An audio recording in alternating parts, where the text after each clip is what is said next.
Bonjour à toutes et à tous et bienvenue à tous les fans du Real Madrid, fans de foot espagnol mais aussi fans de foot en général, j'espère que tout le monde va bien. Aujourd'hui je ne suis pas tout seul pour vous parler des demi-finales de Ligue des Champions, je suis bien accompagné de monsieur BR10, comment ça va mon pote? Yo frérot, ça va très bien, écoute, merci pour l'invitation.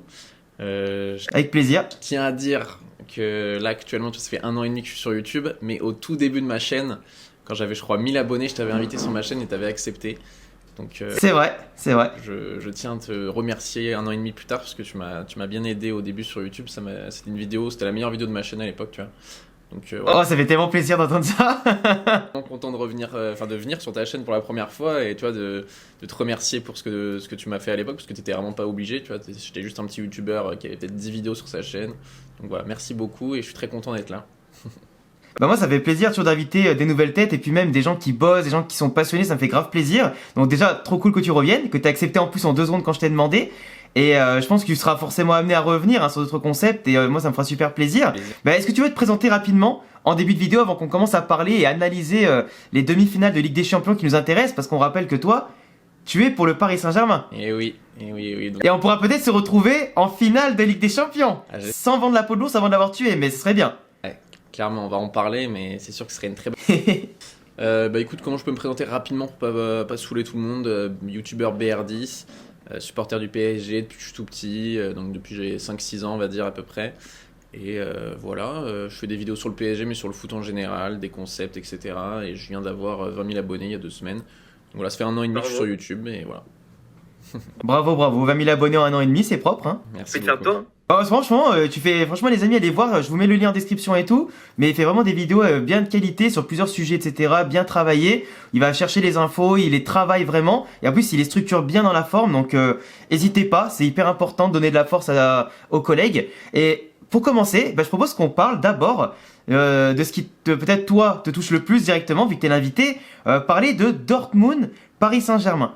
Déjà, Dortmund, vous l'avez eu, vous, en poule. Donc, est-ce que pour toi, c'est déjà un bon signe d'affronter une équipe en demi-finale que ton équipe a déjà battu un peu avant? Comment tu vois un peu leur état de forme et la différence par rapport au début de saison? Ouais, Comment tu le vois, toi? il y a des grandes différences parce que c'est deux équipes totalement différentes par rapport au début de saison. On était dans C'est clair. poule de la mort, qu'on appelait poule de la mort, donc avec Paris, Dortmund, Newcastle et Milan. À la fin de cette poule de la mort, on était nombreux et je pense quasiment unanimes à dire que au final c'est une poule de la mort un peu bidon parce que c'était 4 équipes pas vraiment en forme, qui jouaient pas vraiment très bien dans leur championnat respectif, que ce soit Newcastle où c'est compliqué en première ligue, Dortmund aussi, Paris à ce moment-là C'est clair. flamboyant et Milan pareil. Au final, à ce moment-là, personne pouvait savoir qu'il y aurait 2 équipes parmi les 4 qui seraient en demi-finale de Ligue des Champions, tu vois. Donc C'est clair. qui ont totalement changé et dans le bon sens. Luis Enrique l'avait dit à ce moment-là, il avait dit en février-mars on sera pas la même équipe. On l'avait pris en rigolant parce qu'on voyait pas trop les améliorations, mais force est de constater que même si les tirages ont été bons pour Dortmund, qui ont pris le PSV en 8ème, mais après ils ont quand même éliminé l'Atlético. Pareil pour Paris, on a eu la Real Sociedad, c'est un tirage quand même favorable en ayant fini deuxième. Bah, on a quand même éliminé le Barça en quart, donc c'est sûr que c'est 2 équipes totalement différentes par rapport au mois de novembre. Donc non, je dirais pas que c'est un avantage de s'être déjà joué ou quoi que ce soit, parce que franchement, c'est limite 2 équipes différentes pour moi, donc non, pour moi ça joue pas vraiment, on va dire. Non, t'as raison, parce que, tu sais, comme on dit dans le football, la vérité du match d'hier, c'est pas celle du match d'aujourd'hui, ni celle du match de demain. Et comme tu l'as dit, Luis Enrique, en plus, le temps qu'il arrive, qu'il trouve un petit peu déjà son 11, parce qu'il a beaucoup changé de 11 au cours de la saison, il a essayé plusieurs choses. Aujourd'hui, il a trouvé, je pense, sa stabilité avec les Dembélé qui sont vraiment au top de leur forme, Barcola qui excelle et qui fait taire Daniel Riolo, en tout cas sur RMC. On a surtout Mbappé qui, même s'il n'est pas flamboyant, continue de marquer. Et derrière, t'as quand même Monsieur Vitinha, et je vais te le dire, en tant que fan du Real Madrid, il y en a un chez vous qui me fait plaisir quand je le vois jouer, c'est Vitinha. Et vraiment, il rayonne. Il a trouvé sa place, je trouve. Même si après, à côté de lui, c'est vrai que je trouve il y a de l'instabilité un peu côté PSG. À part Zaïre Emery qui est toujours titulaire, mais après, c'est jamais les mêmes quasiment, même si Fabien Ruiz tend à revenir de plus en plus. Mais c'est vrai que Vitinha, il apporte cette solidité, cette technique, cette projection. Peut-être qu'il manquait au PSG à un moment donné et qu'il manquait de stabilité. Et je trouve que contre Dortmund, pour apporter que ce soit du contrôle et cette phase autant, tu sais, dans la gestion que la transition, je trouve que le PSG, vous avez cette polyvalence aujourd'hui qui peut vous donner ce côté imprévisible et ce côté bien au-dessus quand même que Dortmund, au-delà du budget, etc. Je sais pas ce que t'en penses toi, mais je trouve que vous êtes vraiment favori entre guillemets quoi. Ok, bah tu fais bien de le dire déjà de parler de Vitinha, puisque ouais, c'est vraiment un homme clé de la saison. La saison dernière, il a été un petit peu décevant, même s'il avait bien commencé. Il a fini la saison vraiment d'une manière assez catastrophique. Et ça, même face au Bayern Munich en 8e, il a été très mauvais. Là, cette saison, ça a vraiment changé. Alors, il est déjà à 9 buts. Pour un milieu de terrain, c'est quand même pas mal, avec 5 buts en dehors de la surface. Et en plus de ça, tu vois, depuis le match face à Dortmund, ça a changé, parce qu'il était numéro 8 à cette époque-là, avec Warren Zaïre-Emery. Maintenant, il joue vraiment numéro 6 à la place de Manuel Ugarte, qui n'est plus vraiment titulaire, même plus du tout titulaire. Donc déjà, il y a eu un changement de poste.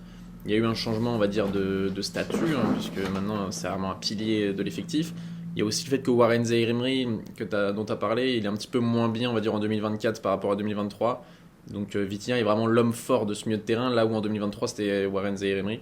Donc non, je suis totalement d'accord avec toi. Vitinha, pour moi et pour tous les supporters du PSG en ce moment, c'est le joueur qui nous fait le plus plaisir. Il est tout simplement sur une autre planète en ce moment, et j'espère que ça va continuer comme ça. J'espère qu'il n'est pas juste en surperformance, parce que franchement, c'est extraordinaire ce qu'il nous fait. Donc je pense qu'il va être important face à Dortmund. Je suis complètement d'accord avec toi. Et surtout que Dortmund, leur milieu de terrain, c'est pas forcément ce qui me fait le plus peur, c'est plus offensivement qui m'inquiète. On en parlera peut-être après, mais Julian Brandt et Füllkrug, c'est des mecs qui sont très en forme en ce moment. Il faudra faire attention à ça. Surtout qu'en plus là, je viens de voir la composition de Dortmund. On sait quand même que Dortmund, comme tu dis, leur point fort, c'est pas forcément celui sur lequel on les attend de base. Parce que Dortmund, à l'époque, je sais pas si tu te rappelles, le Dortmund de Klopp, ça allait à 15 000 à l'heure, les mecs ils étaient tous efficaces, c'était solide derrière, ça courait vite devant, c'était ultra lourd, tu vois, à chaque poste. Là aujourd'hui, on a quand même des joueurs comme Adeyemi, Sancho qui ont du mal à confirmer, même plus qu'à confirmer, je dirais plus à se relancer carrément. Il y a Julian Brandt qui est pour moi honnêtement un des meilleurs Allemands ces dernières saisons, qui dommage fait partie d'un moule de Dortmund qui lui correspond pas tellement, du moins il est mal entouré je trouve. T'as Emre Can qui a du mal à trouver ses stabilités, mais ça depuis des années, hein. Des fois il a des saisons où il est excellent, des fois il coule, et t'as Sabitzer qui est un joueur talentueux mais qui, je sais pas, il est capable de planter des doublés, le mec, ou des fois de faire des différences, mais après il peut s'éteindre dans les grands matchs. Mais c'est vrai que contre l'Atlético Madrid, par exemple, on a eu des guerriers quand même. Les mecs, ils étaient partis avec un match aller où ils avaient été mais catastrophiques. Si l'Atlético Madrid gagnait par 3-4 buts d'écart, c'était pareil. Là, le retour, on a eu quand même un Dortmund qui était conquérant, qui marquait quasiment à chaque offensive, qui allait vraiment, qui était aboutie, j'allais dire. Et aujourd'hui, t'as des joueurs comme tu dis, Füllkrug, quand même l'attaquant de l'équipe d'Allemagne. Meilleur buteur, je crois, la saison dernière d'Allemagne, au départ de Lewandowski. Donc, ils ont quand même quelque chose, même si je crois qu'il n'y a pas Sébastien Haller, si je dis pas de bêtises. Ouais, il est blessé. Blessé, je pensais qu'il était suspendu, mais il est blessé. Bah, franchement, je trouve quand même que Dortmund a des joueurs intéressants, mais je pense qu'ils n'auront pas les armes sur 180 minutes contre un Paris Saint-Germain qui, honnêtement, s'ils appliquent la même chose que contre le Barça au retour. Parce que le match aller, il était un peu compliqué avec beaucoup quand même d'errance. Mais il ne faut pas oublier que Dortmund ne joue pas comme le Barça. Je pense que le PSG en fait a les mêmes armes que Dortmund, mais en beaucoup plus approfondi, tu vois. Okay. Donc, et vous avez plus de certitude, je pense. Ouais. Bah, Dortmund en 2024, c'est quand même très fort. Tu as parlé d'un joueur qui est un peu à l'image de ça, c'est Emre Can qui en 2024 est vraiment bon, contrairement à son année de 2023. T'as Mats Hummels aussi qui est énormissime en ce moment. Mats Hummels, ouais. Le mec, je pensais finito. J'étais le premier à dire que pour moi c'était compliqué de le revoir au top 10. Il est revenu, ouais. Franchement, les grands joueurs, faut jamais les enterrer. Et ça, là, tu vois, je déteste ça, mais j'ai été peut-être dans la culture de l'instant à dire que Hummels il était fini. Un grand joueur, ça peut vraiment faire des très bonnes périodes sans qu'on le voit venir. Donc ouais, ils ont quand même des piliers, tu vois, qui sont très en forme en 2024. Je crois que Dortmund a vérifié la stat, mais je crois qu'ils ont une défaite en 2024. Donc, contre Stuttgart, non? C'est ça ouais, bah, du coup, ouais, c'est une ou deux défaites du coup. Ouais, c'est ça, donc c'est quand même hyper fort. Donc franchement, c'est une équipe qui est très en forme, mais je suis d'accord que le PSG est favori surtout. Il y a un indicateur qui est hyper important, c'est que le match retour est au Parc des Princes. Ça arrive vraiment que le PSG ait cette chance-là. Déjà une demi-finale une demi-finale de Ligue des Champions où on joue le match retour au Parc. Je pense pas que ça soit arrivé depuis les années 90 parce que contre City, c'était à City le retour. Et sinon, c'était le Final 8. Donc il n'y avait pas de domicile extérieur, ouais, c'était sur un match en plus. Le Covid, donc c'était à huis clos. Donc là, c'est la première fois qu'on va être vraiment sous l'air Qatari en demi-finale avec nos supporters au match retour. Il faudra faire attention, bien évidemment, mais je dirais que le PSG est favori à 60% et Dortmund à 40%. Après, en plus, il y a une histoire qui se crée avec Dortmund. Tu vois, nous, les Parisiens, on le ressent un petit peu ce truc-là depuis Erling Haaland. Tu vois, depuis que Haaland il est venu, Ah oui, bien sûr. il a déjà ce doublé au match aller où il nous avait éteint. Mais il est arrivé à Paris, il a mis une story, il a dit c'est ma ville, pas la vôtre. Après, on a gagné, on a célébré avec la célébration d'Haaland, avec Neymar qui avait fait ça.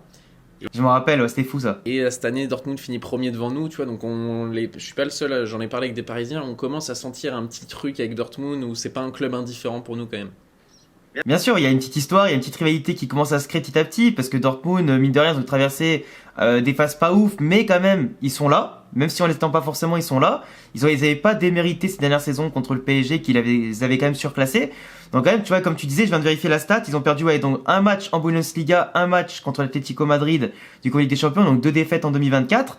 Ils ont quand même réussi cette fois-ci, en plus cette année, là où c'est intéressant, à sortir un petit peu de cette domination du Bayern en les battant en plus chez eux, 2-0. Donc t'as quand même ce côté psychologique où Dortmund pense qu'ils peuvent quasiment réussir l'impossible.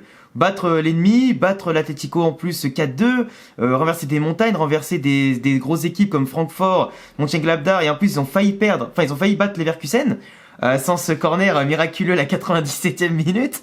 Histoire avec Leverkusen, c'est fou. Ah ouais, mais du coup, tu vois, ils tenaient le truc, tu vois. Et en plus, tout à l'heure tu parlais de Mathieu Mels, mais quand t'as vu, je sais pas si t'as vu sa réaction quand ils ont pris le but contre Leverkusen, il était fou. Et c'est ça, c'est cette mentalité de gagnant en fait qui leur manquait, je pense, ces dernières saisons. Et le fait d'avoir des leaders comme Chan, comme Mathieu Mels, comme Julian Brandt, etc., ça peut que leur faire du bien. Mais c'est vrai que c'est une équipe qui à domicile pourra peut-être faire un bon match contre le Paris Saint-Germain, parce que le PSG, enlève-moi d'un doute, à l'extérieur, à part contre le Barça, c'est un peu compliqué quand même. Enfin, c'est pas des giga victoires, c'est pas des matchs faciles à l'extérieur, parce que je trouve que le PSG se les rend soi-même difficiles.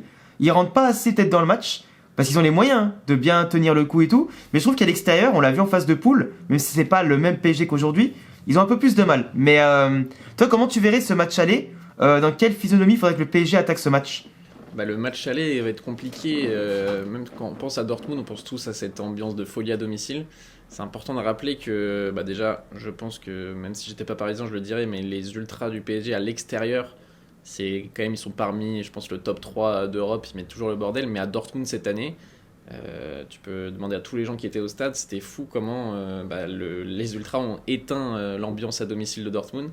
Donc même si le match aller est à l'extérieur, je pense que niveau ambiance, etc., ça va faire un petit peu comme au Barça, où sur certaines actions, on va avoir l'impression d'être à domicile. Donc ça me fait pas plus peur que ça. Ok. Donc non, ce match aller me fait pas vraiment peur. Je pense que tant qu'on repart avec le match nul minimum, ça se passera bien. Faut pas qu'on perde, quoi. Mais comme toutes les Bien équipes sûr. qui commencent à l'extérieur, on va dire. Après Dortmund, ce qui est intéressant à dire aussi, on l'a même pas dit, mais c'est qu'en championnat, ils ont du mal cette saison. Ils sont 5e. Ouais. Je crois que j'ai pas vérifié juste avant, mais je crois qu'ils sont encore 5e. Et là, Ils sont ils jouent 5e, ouais. Leipzig ce week-end. Donc au moment où on tourne la vidéo, ils ont pas encore joué contre Leipzig. Et en Ligue des Champions, ils sont surprenants quand même, parce que là, ils sont en demi-finale, et je pense que personne n'aurait pu miser là-dessus en voyant leur saison en championnat, quoi. Mais tu sais que c'est souvent ça, quand t'as une équipe un peu surprise qui se pointe en demi-finale ou en quart de finale, t'as toujours cette équipe-là qui rame en championnat et qui joue un peu son va-tout, qui se dit allez, nous en championnat on est un peu mort. Du coup là c'est un peu le va-tout, la cerise sur le gâteau de la saison, voir où est-ce qu'on peut aller. Parce que là contre Leipzig ils vont jouer, ils ont 2 points d'écart. Donc c'est vraiment typiquement le week-end qui va décider dans les 4 dernières journées en plus des Bundes s'ils vont aller en Ligue des Champions pour le championnat ou pas. Parce qu'en plus c'est la nouvelle Ligue des Champions, nouveau format, tout ça. Donc Dortmund c'est quand même dommage d'aller en demi-finale de Ligue des Champions et de retomber en Europa League derrière. Donc forcément eux ils vont jouer avec le couteau entre les dents. Surtout s'ils perdent en plus ce week-end contre Leipzig. Mais s'ils perdent contre Leipzig, ça peut aussi jouer sur leur morale. À 3 jours contre le PSG, je pense que le PSG en plus qui va bientôt être sacré champion, si je dis pas de bêtises, vous êtes très proches. 1 ou 2 matchs là selon les résultats des autres. Ouais. C'est ça, ouais. Donc du coup tu te retrouves avec une équipe du PSG qui a peut-être plus la chance aussi de faire tourner l'effectif et d'arriver frais mentalement parce qu'ils savent que eux l'objectif, la Ligue 1 à 99% c'est bon et la Coupe de France c'est pas tout de suite. Donc aujourd'hui le PSG est pleinement concentré. Moi je vais te dire une confidence, pour moi le PSG cette année, c'est cette année ou jamais. Et je trouve que l'histoire de Kylian qui s'en va, même si c'est pas encore fait, avec l'armoire à trophées pleine, Coupe de France, Ligue 1, Ligue des Champions, et qui part en légende après le départ de Neymar et Messi, qui prouve que les superstars, ça sert à rien pour gagner en tout cas des trophées, surtout aussi beau soit-il. Pour moi, le PSG, avec... Après, par contre, je t'avoue que Luis Enrique, ça me ferait chier qu'il gagne, parce que moi, ce mec-là, je le déteste pour ses prises de parole, pour son arrogance, son passé au Real Madrid, qu'il renie à chaque fois, et c'est un peu chiant. Mais sinon, et au-delà de la rivalité bien sûr. Mais honnêtement, le PSG pour moi, je sais pas pourquoi, mais tout s'aligne pour vous. Tout s'aligne. Et même si j'espère que le Real gagne, pour la dernière de Modric en plus avant qu'il parte, franchement j'ai l'impression que tout s'aligne pour vous. Et honnêtement, j'espère une finale Real PSG. Voilà, une finale Real PSG, ça serait beau. Est-ce que tu as un truc à rajouter sur le PSG? Pourquoi pas sur la défense? Tiens, on n'en a pas parlé. Et ton collègue Donnarumma qui fait des erreurs monumentales. Ce qu'il y a à ajouter aussi, c'est que je pense que en fait, si Paris se fait éliminer maintenant en demi-finale, même si c'est très beau, je pense qu'il y aura un goût d'inachevé, tu vois. Ouais, Ça reste clairement. en demi-finale face à Dortmund et je pense qu'en début de saison, tout le monde aurait signé pour ça. Alors que si Dortmund se fait éliminer en demi-finale après ce match héroïque face à l'Atlético Madrid, je pense qu'il y aurait moins ce goût d'inachevé. Bien sûr. Je sais pas comment expliquer, mais je pense que ça serait déjà un beau parcours pour Dortmund, même si bien sûr ils rêvent d'une finale et de la soulever avec des champions, c'est normal. Concernant la défense, qu'est-ce que je pourrais te dire? Donnarumma, moi je suis un gros défenseur de Donnarumma, mais là il m'a un petit peu énervé sur la confrontation face au Barça. Je lui ai mis 3 sur 10 en note et je m'étais fait un peu tacler. Mais sinon, là le retour de Nuno Mendes et le fait que Hakimi ne soit plus suspendu, je pense qu'on a une très belle défense. Mendes, Hakimi sur les côtés, Marquinhos ou Lucas Hernandez dans l'axe. Marquinhos qui est très fort en ce moment et ça faisait longtemps qu'on ne l'avait pas vu aussi bon. Donc franchement, Marquinhos très solide. Hein. ouais, défensivement, je suis pas inquiet, contrairement à avant le Barça où là j'étais inquiet sans Hakimi et avec un Marquinhos un petit peu bizarre.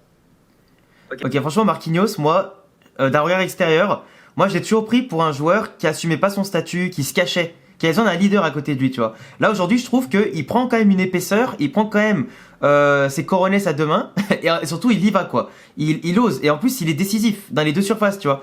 Et ça qui est bien. À côté, t'as Lucas Hernandez, quand même, champion du monde le mec.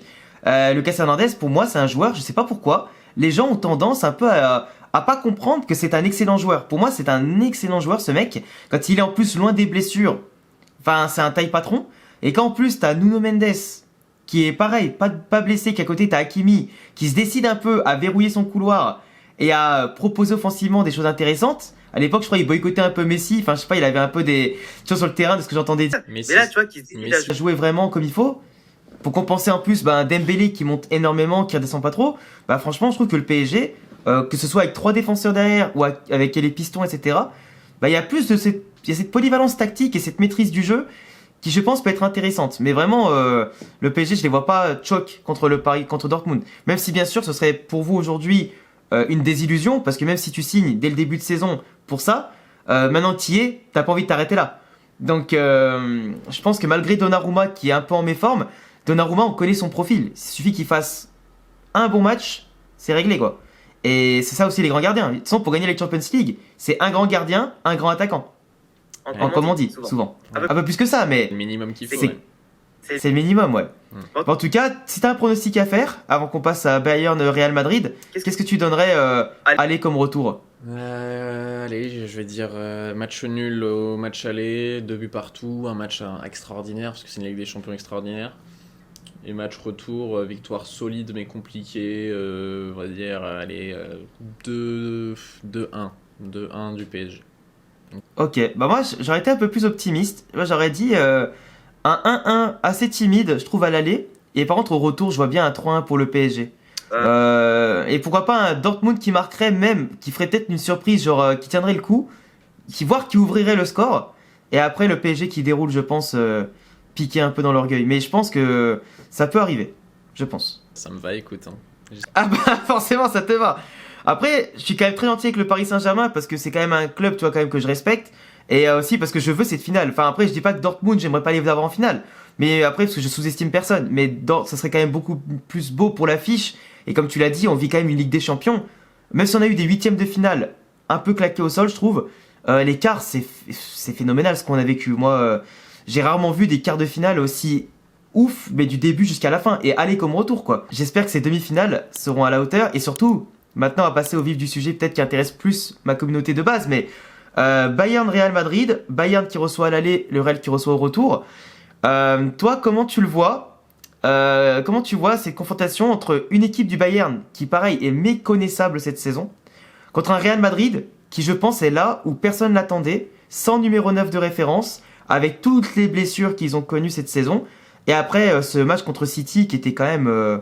surtout le retour qui était très très très très très dur. Bah, je suis assez d'accord avec ce que tu dis. Le Bayern Munich de Thomas Tuchel, on n'est pas sur le grand Bayern. Mais d'un côté, ça me fait penser que Thomas Tuchel en Ligue des Champions, il a toujours réussi à performer avec ses équipes, tu vois. Le PSG, la finale, avec Chelsea, il la gagne, alors que c'était pas gagné. Il arrive le 25 décembre, il gagne la Ligue des Champions dans une saison galère. Alors je me dis avec le Bayern, est-ce que ça peut être possible? Oui, tout est possible. Maintenant, il reste 4 équipes, donc voilà, c'est pas impossible, on est d'accord. La blessure de Kingsley Coman, ça fait un petit peu chier quand même pour le Bayern, je pense. Et puis ouais, le Real, c'est le Real. C'est les patrons de la Ligue des Champions, ils sont hors salon, en chaussons. Il y avait une seule équipe qui pouvait éliminer Manchester City, c'était le Real. Là, si City passait, il gagnait. C'était obligatoire qu'il gagnait. Donc moi, j'espérais vraiment que le Real batte City, parce que pour moi, City, c'est la meilleure équipe du monde. Et Ancelotti a mis en place une tactique extraordinaire avec ce duo, ce trio, Rodrigo, Vinicius, Bellingham, c'est incroyable. Ce milieu de terrain qui est incroyable, cette défense, franchement, Lunin, magnifique. Le Real Madrid, c'est extraordinaire, c'est extraordinaire. Alors, je vais pas donner mon pronostic maintenant, mais je pense que ça va être plus compliqué que ce que l'on croit, parce que le Bayern n'est pas en forme, le Real est en forme, ils ont encore gagné le Classico. Mais je pense que ça va être vraiment compliqué. En plus, c'est un peu un classique de Ligue des Champions, ce Bayern-Real, c'est deux équipes légendaires. C'est ça. Je pense que ça va être plus compliqué que ce que l'on croit, avec un Bayern qui joue vraiment sa saison, qui a perdu la Bundesliga, ce qui n'était pas arrivé depuis belle lurette. Donc je pense que ça va être un match de fou et un match encore incroyable. Je pense même que les Bayern Real là vont être plus incroyables que les PSG Dortmund. D'un point de vue objectif, je pense que ça va être des plus beaux matchs. D'accord, ok, bah, c'est hyper intéressant. En plus, tu as souligné le fait que le Bayern, en plus, eux, ils ont vraiment plus rien à perdre. C'est vraiment leur objectif, c'est ce qu'ils veulent. Ils ont 3 matchs pour y arriver. Parce que s'ils remportent la Champions League avec un Tourelle en plus qui est annoncé partant, mais lui, comme tu dis, il a rien à perdre, etc. Eux, c'est leur va-tout. Et en plus, contre Arsenal, honnêtement, moi, Arsenal, je pensais qu'ils allaient se venger des tatanes qu'ils ont pris pendant des années contre le Bayern. Et finalement, le Bayern, on en parlait juste avant la vidéo, mais à chaque fois on les critique, à chaque fois ils peuvent être en difficulté, mais à chaque fois ils répondent présent. Mentalité allemande, ils sont là les mecs. Et en plus, quand tu vois la composition contre Arsenal, t'avais quand même Rafael Guerreiro, qui était ailier gauche, qui avait du coup ce rôle d'apporter de la structure au milieu de terrain, d'écarter, etc. et de se projeter un maximum, tout en bloquant le couloir à Saka et à Odegaard. Mais c'est vrai que ils ont quand même un effectif, malgré le fait que Coman soit pas là, qui leur permet d'être très puissants quand même. Après, est-ce que leur milieu de terrain peut lutter actuellement contre celui du Real Madrid? Physiquement, je pense pas sur la durée, mais par contre, ils peuvent opposer une opposition tactique avec des joueurs qui peuvent frapper de loin, qui peuvent, comme les Moussiala, qui vont apporter cette perturbation, cette conduite de balle, c'est des fois des fautes intelligentes, cette prise de balle qui peut tout changer. Sané qui dans un grand match est capable d'éliminer je sais pas combien de joueurs d'affilée pour aller marquer. Kane, on connaît tous Kane mais sa malédiction, mais ça reste Kane, tu vois. Et le mec il peut t'éliminer, il peut te marquer un triplé, enfin c'est un grand attaquant. C'est ce qui nous manquait. De base on rappelle que Harry Kane devait peut-être signer au Real Madrid cet été. Et comme quoi, tu vois, on se retrouve contre lui en demi-finale. Est-ce qu'il a eu raison d'aller au Bayern? Est-ce que le Real a eu raison de ne pas le signer au dernier moment? Est-ce qu'on a eu confiance en Ancelotti et l'effectif? On verra bien. Mais c'est vrai que le Bayern contre le Real, c'est une opposition... alors pas de style pour le coup, parce que je trouve que les deux équipes, elles peuvent se confronter. Sur leurs points forts, elles sont à peu près similaires. Sur la vitesse, sur la profondeur. À voir si le Real a peut-être un peu plus de vitesse et n'a pas cette pointe peut-être. Et se compense par ses mouvements, ses déplacements, surtout de Bellingham qui se joue un peu comme un 10, un 9, qui fait un peu tout, tu vois. Bellingham, c'est l'homme à tout faire. Donc je sais pas, est-ce que pour toi, le Bayern à domicile peut-être aura ce contrôle, aura peut-être cette faculté à créer du jeu contre un Real Madrid qui sait défendre, qui sait se projeter, qui sait aussi par moments prendre le jeu à son compte. Toi tu penses que qui aura l'avantage, surtout en termes de jeu peut-être? Dans un premier temps. On va dire que moi, la plus grosse différence que je vois, c'est que le Real Madrid est bien plus solide défensivement que le Bayern. Le Bayern, défensivement, c'est vraiment compliqué, c'est vraiment décevant. C'est même contre n'importe qui en Bundesliga, ils prennent des grosses occasions. C'est vrai en plus. Donc ça, c'est un petit peu la grosse différence pour moi, parce que comme tu l'as dit, en termes de style, en termes de possession et de contre-attaque, etc., c'est assez similaire. Même en termes, on va dire, je sais pas, de structure, c'est vraiment, ils ont deux publics très très exigeants, le Bayern et le Real, c'est deux monstres. Donc c'est des publics qui vont vraiment être très exigeants lors du match aller pour le Bayern et lors du match retour pour le Real. À domicile, ça rigole pas, hein. C'est des gens, certes c'est pas forcément des gros ultras, etc., mais c'est des personnes qui Pour eux, c'est normal de gagner. C'est la gagne avant tout. C'est deux clubs qui inspirent la gagne et qui incarnent la gagne. Donc moi, le match à domicile, je pense que ça va être très compliqué pour le Real. Je pense que l'Alliance va être vraiment en folie. En fusion, ouais. Franchement, j'ai hâte de voir ce match. Donc personnellement, je dirais que le Real, au retour, va faire un énorme match. Mais à l'aller, je pense que Musiala et Kane peuvent faire énormément de mal à ce Real Madrid-là. Et tu vois, moi, je vois au moins 2 buts marqués par le Bayern au match aller déjà.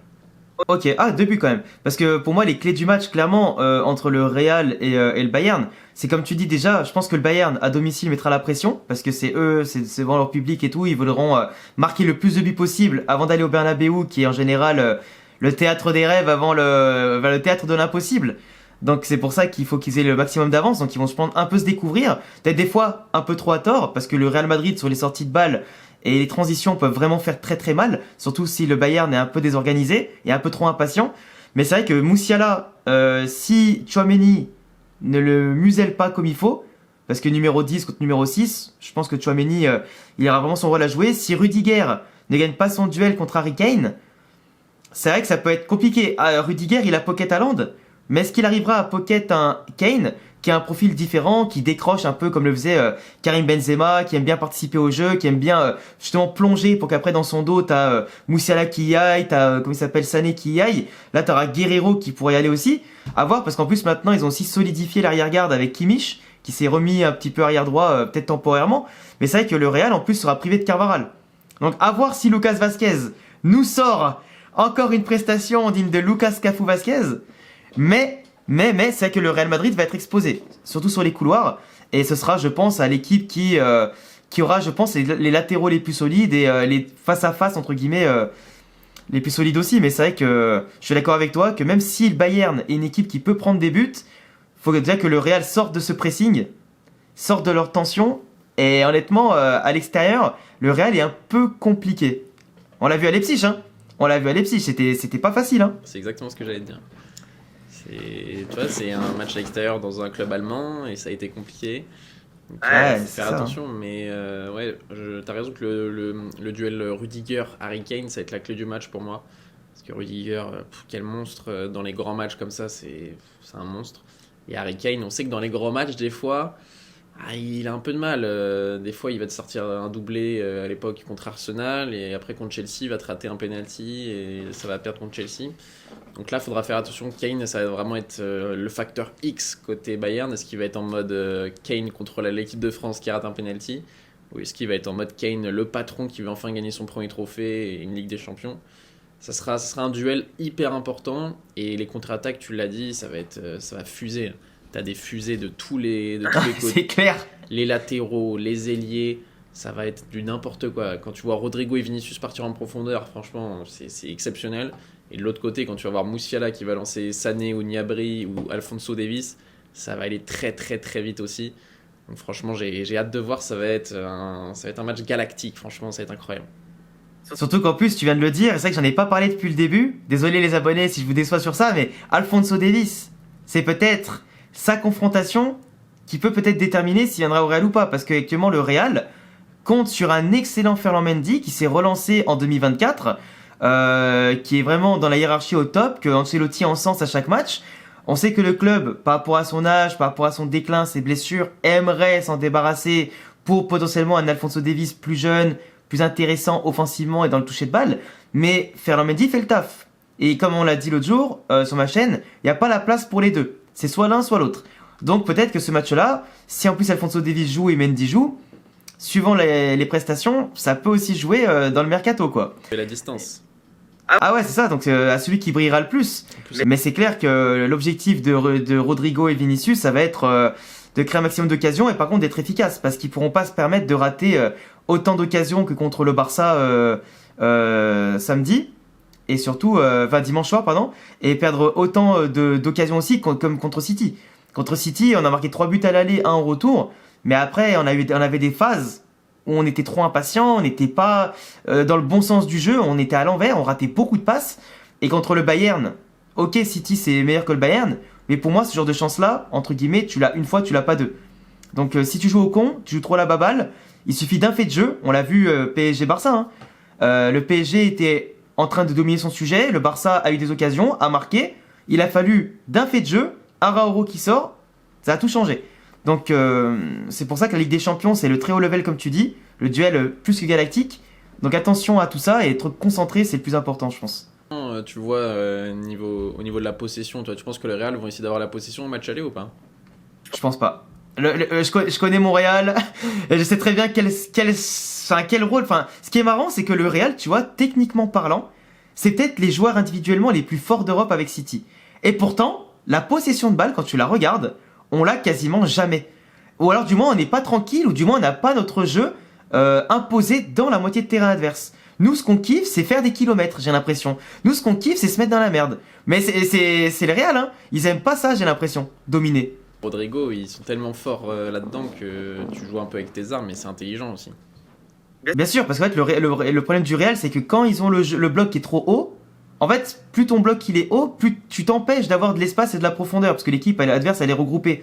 Là où justement les absorbant, en les faisant venir, bah du coup, t'as plus d'espace et tu peux les tuer, parce que Bellingham, il est capable sur un geste de se retourner, l'envoyer en profondeur. Modric, avec son extérieur, cross, il est capable. Même Camavinga et Valverde, aujourd'hui, sont de plus en plus forts techniquement et sont capables de déposer des caviars et de faire la différence sur des prises de balles. Et du coup, partir de plus loin, finalement, c'est ce qui avantage le plus le Real. Et c'est clair que le Real, pour moi, va laisser la possession surtout au Bayern.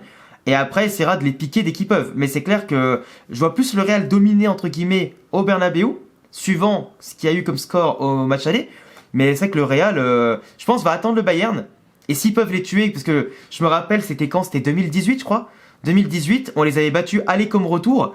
Ça a été un jeu extrêmement direct, des transitions, et c'était extrêmement fort. Mais je pense que comme tu disais tout à l'heure avec Dortmund PSG, le Bayern, à force de les côtoyer, on se connaît. Et je pense que ça va être très très ouvert. Hein. Très très ouvert. Je pense comme toi que le Bayern va essayer devant son public, va prendre le jeu à son compte et que le Real va procéder en contre aussi. Mais je pense qu'il va y avoir des contres de contre-attaque. Tu vois, c'est pour ça que je me dis que ça va être un match. Ouais. Le Bayern va être installé, le Real va repartir, récupération, et là ça relance, ça peut être un scénario de folie. Ah mais ça va être un flipper, hein. Je te dis ça, franchement, ça va être une dinguerie parce que en fait, j'ai du mal à voir les équipes, tu vois, plier trop rapidement, ou alors peut-être que après c'est la Ligue des Champions. Le problème c'est que tu vois, pareil contre Real City, on pouvait pas imaginer qu'en un quart d'heure il y avait 2-1. Tu vois, ça peut aller tellement vite. Mais j'espère vraiment hein, que les 22 acteurs sur le terrain seront tous à leur prime. Et qu'on a un match de fou, et que le meilleur l'emporte, hein, mais vraiment, je pense que là, on n'est pas prêt. Autant Dortmund PSG, c'est un peu plus prévisible, autant là, le Bayern... En fait, Tourelle, le truc, c'est qu'il est capable de choc, mais vraiment sur des décisions, parfois, c'est des petits changements, et on sait que le Bayern en interne, c'est beaucoup moins solidaire quand même que le Real. Donc, à voir jusqu'où ça va être porté, et à voir si quelle équipe sera capable de mieux encaisser les mauvaises périodes de match, tu vois. Ouais. Si t'as un coup de mou, et que tu prends un but en plus... Bah, quelle équipe aura le meilleur mental pour se relever? Et actuellement, c'est clairement le Real. Ouais. Donc, à voir si physiquement le Real suivra. Parce que même si là, ils vont pouvoir se reposer un peu contre la Sociedad en faisant tourner. Parce qu'ils vont jouer vendredi en plus. Ça a été avancé de 24 heures. Et je crois que le Bayern aussi va s'avancer à vendredi. Donc, facteur physique, pareil des deux côtés. Tactiquement, je pense que le Real est plus polyvalent. Après, ça va jouer dans le mental. Donc, à voir. Et la forme du moment, pour moi, les deux équipes, elles ont fait des bons matchs en Ligue des Champions. Donc... c'est un peu égal aussi, quoi. Ouais, je suis assez d'accord. Niveau pronostic, franchement, ça va être compliqué. Je pense que je vais faire un peu comme Dortmund PSG. Je vais dire match aller, allez, petite surprise. Victoire 3-2 du Bayern. Je vois des buts. Ok. Et match retour, qualification du Real, compliqué peut-être, on va dire. Allez, victoire 2-0 peut-être. Et voilà. Après on va voir, hein, tout est possible, mais en tous les cas moi je pense qu'on va se régaler, que ça va être des matchs de fou. Comme tu l'as dit, le meilleur gagne, mais bon, si le PSG va en finale, j'espère quand même qu'on affrontera le Real, parce que pour gagner sa première Ligue des Champions, battre le club le plus titré de l'histoire de la Ligue des Champions, il n'y a rien de plus beau, donc franchement... C'est vrai, mais je t'avoue un truc, ça me ferait quand même chier, écoute-moi bien. Que ce soit le Real la victime de votre première Ligue des Champions. Ah, ça me ferait mal qu'on retienne le Real comme certes le club le plus titré, mais celui qui a offert la Ligue des Champions au PSG. Ah, pas ça. Mais c'est vrai que vous perdez jamais une finale. Hein. J'ai jamais vu le Real perdre une finale, donc... La dernière finale perdue du Real, je crois, c'était en 84. 86. contre Liverpool, un truc comme ça, 80 et quelques. La stat aussi, c'était dans les années 80, ouais. Ouais, c'est contre Liverpool justement. Donc ouais, peut-être. Après le Real, tu vois, peut-être qu'il y aura des finales notamment qui vont perdre et tout, mais c'est clair qu'une finale Real PSG, moi je serais tendu quand même pendant comme ça, mais pendant une semaine. Franchement, c'est pas dit qu'on gagne, mais je sais qu'après le Real, c'est une équipe de finale, c'est une équipe qui joue dans les grands moments. Mais le Bayern, honnêtement, je vois bien. Ouais, franchement, je vois bien soit un 2-2. Soit un 2-2, soit on se prend un but de merde à la dernière minute. Tu sais, dans les 5 dernières minutes, je pense, c'est un truc comme ça du Bayern qui nous fait 3-2 pour eux. Mais je vais dire 2-2, tu sais quoi. Et au retour, je pense, qualification pas facile. Et je dirais même pareil, un peu épique, on l'en rend l'appareil. Et je pense qu'on gagne un 3-1, un truc comme ça au retour. Mais pas facile, tu vois, genre vraiment un scénario, je le vois pas facile. Ouais, bah c'est pas de gestion. Ça va pas être évident. C'est ça. Bon, en tout cas, mec, merci à toi pour tes avis footballistiques sur les 4 équipes, sur ces 2 confrontations. Toujours un plaisir de parler foot avec quelqu'un de passionné comme ça. Et en plus, qui a un avis. Ce qui est bien, c'est que toi, du coup, j'ai fait exprès, parce que toi, t'es pour le PSG, du coup, t'es dans l'autre demi-finale. Donc, t'as aussi un regard extérieur sur le Real qui est intéressant. Et moi, pareil, pour le Paris Saint-Germain, parce qu'on a quand même envie de s'affronter, mine de rien, en finale, ça serait beau. Et d'ailleurs, si à finale, tu reviendras sur la chaîne. On refera un avant-match sur la chaîne, si à finale. Avec plaisir pour voir comment Mbappé va agir face à son futur club. Est-ce qu'il va oser ça pourrait être marrant. Finale. Honnêtement, il a pas hésité à vouloir nous assassiner en 8ème de finale. Ouais. Je pense qu'en finale, il aura encore moins de pitié, tu sais. Donc, La dernière finale qu'il a fait était vraiment pas bonne de Ligue des Champions. Donc, si à finale, faudra qu'il se rachète. Après, s'il fait le même match, moi ça me dérange pas. Passe à Lounine ou. Ouais, Lounine. Comme il avait fait à New York à l'époque. Ouais, c'est vrai que c'était pas ouf. Mais bon, là, il y a Coman d'ailleurs qui sera pas là. Je pense qu'il va faire mal au Bayern, mais par son absence. Mais c'est vrai que là, le Real, j'espère que Vinicius il fera une Coman, tu vois, en finale. Comme ça, au moins, on est pas mal. C'est vrai qu'on n'a pas d'anciens parisiens. C'est vous qui nous avez pris Asensio. Imagine, on prend une frappasse Asensio de 30 mètres. Ça serait beau ça. Non, ça serait mal. J'aurais trop la haine. Parisien, ouais, bah. En même temps, nous, la plupart des joueurs qui passent par le PSG, après, ils ont du mal à décoller. Donc, en général, ils vont vers des clubs. Ouais, c'est vrai. PSG. C'est vrai. Bon, en tout cas, merci à toi, mec, d'être passé sur la chaîne. Les amis, n'hésitez pas à vous abonner à la chaîne de mon pote BR10. Il y a tous les liens en description, de lui donner de la force, il mérite. N'hésitez pas à nous donner vos pronostics sur les 2 demi-finales dans les commentaires. Je suis très content d'avoir des invités un petit peu qui arrivent sur la chaîne parce que être tout seul c'est bien marrant, mais parler football à plusieurs c'est quand même mieux. Donc j'espère que ces longs formats vous plaisent. En tout cas, vous les avez écoutés en fond, vous avez bien écouté ce qu'on a dit et tout. J'ai trop hâte d'avoir vos avis. Et puis on se retrouve comme d'habitude dès demain et dans la semaine pour les prochaines vidéos. Ciao ciao!